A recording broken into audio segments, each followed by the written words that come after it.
Suportado ng Malacanang ang panukala ni Senate President Cheese Escudero na maglatag ng negative list ng mga proyekto na hindi dapat pondohan sa pambansang budget sa susunod na taon.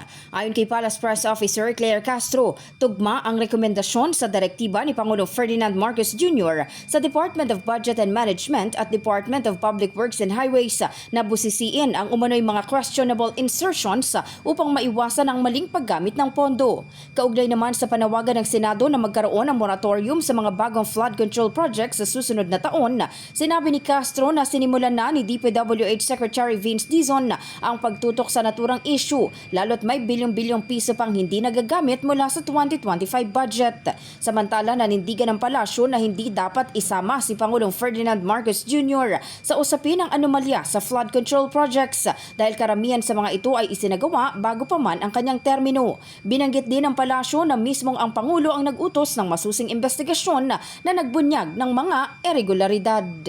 Tandaan po natin, mismo ang Pangulong Marcos Jr. ang nagpapaimbestiga. Dahil nalaman po niya kung ano ang nangyayari at siya po ang bumisita mismo. Wala pa pong Pangulo sa history na gumawa ng ganitong malawakang pag-iimbestiga sa mga maanumalyang flood control projects. Kahit natamaan ang kanyang administrasyon, matapang ang Pangulong Marcos Jr. na ito ay paimbestigahan.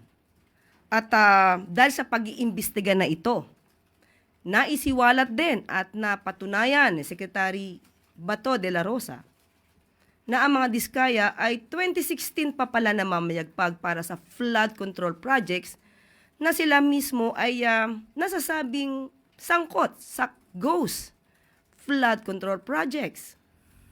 At yung nirereklamo ni Mayor Magalong na rocknetting ay 2018 pa pala ito proyekto. At yung nireklamo kay Pangulo na binisita sa Bulacan ay 2021 pa pala ito nagawa.